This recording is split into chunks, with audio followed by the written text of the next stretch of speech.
2026 Honda Prologue bu Honda kompaniyasining to'liq elektr energiyasida ishlaydigan zamonaviy krossoveri bo'lib, u kelajak texnologiyalari, ekologik tozaligi va kundalik qulaylikni birlashtirgan avtomobil sifatida taqdim etiladi. Ushbu model Honda va General Motors hamkorligida yaratilgan bo'lib, GMning Ultium platformasiga asoslangan. Bu platforma yuqori samaradorlik, uzoq yurish masofasi va tez zaryadlash imkoniyatlari bilan ajralib turadi. 2026 yilgi Honda Prologue dizaynidan tortib texnik imkoniyatlargacha butunlay yangi bosqichni boshlab beradi va Honda'ning elektr avtomobillar bozoridagi jiddiy qadamlardan biri hisoblanadi. Honda Prologue tashqi ko'rinishi juda zamonaviy va aerodinamik uslubda ishlangan. Old qismidagi yopiq panjara elektr avtomobil ekanini darhol ko'rsatadi. LED texnologiyasiga asoslangan ingichka va yorqin faralar esa avtomobilga futuristik ko'rinish beradi. Keng kuzov, baland klerens va yumaloq chiziqlar uni shahar sharoitida ham, uzoq safarlarda ham qulay krossoverga aylantiradi. Yon tomondan qaralganda katta diametrli yengil qotishmali disklar, silliq eshik chiziqlari va yashirin tutqichlar avtomobilning premium darajadagi ekanini his qildiradi.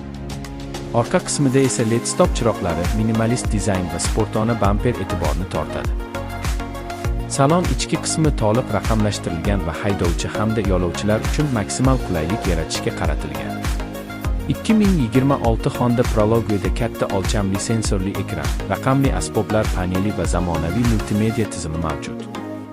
Android avtomotiv operatsion tizimi asosida ishlaydigan axborot-ko'ngilochar tizim Google Maps, Google Assistant va boshqa aqlli xizmatlarni to'g'ridan-to'g'ri avtomobil ichida ishlatish imkonini beradi. Ovoz bilan boshqarish funksiyasi haydovchiga yo'ldan chalg'imasdan avtomobilni nazorat qilishga yordam beradi. Materiallar sifati yuqori darajada bo'lib, yumshoq plastik, ekologik toza matolar va charm bilan bezatilgan o'rindiqlar salonga premium kayfiyat bag'ishlaydi. Batareya quvvati taxminan 85 kWh atrofida bo'lib, to'liq zaryad bilan 450-500 km gacha yo'l bosish imkonini beradi. Bu ko'rsatkich shahar va shahar tashqarisidagi safarlar uchun yetarli hisoblanadi. Tez zaryadlash texnologiyasi yordamida tezkor stansiyalarda qisqa vaqt ichida batareyaning katta qismini to'ldirish mumkin.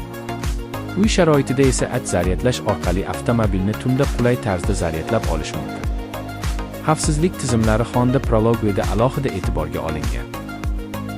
Honda Sensing xavfsizlik paketiga avtomatik favqulodda tormozlash, piyodalarni aniqlash, adaptiv kruz nazorat, yo'l chiziqlarini ushlab turish, kor joylarni nazorat qilish va orqa tomondan kelayotgan transportni ogohlantirish tizimlari kiradi.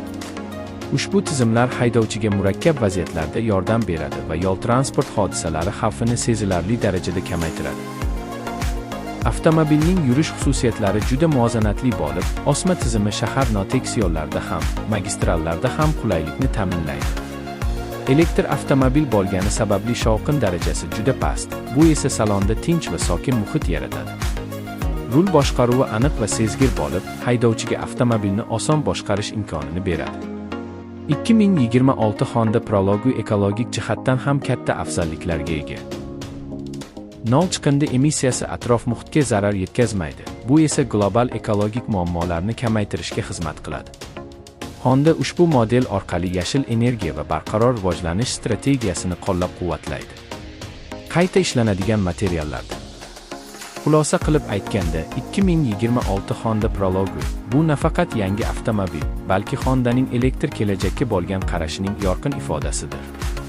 Zamonaviy dizayn, kuchli texnik ko'rsatkichlar, ilg'or xavfsizlik va ekologik tozaligi uni 2026 yilning eng qiziqarli elektr krossoverlaridan biriga aylantiradi.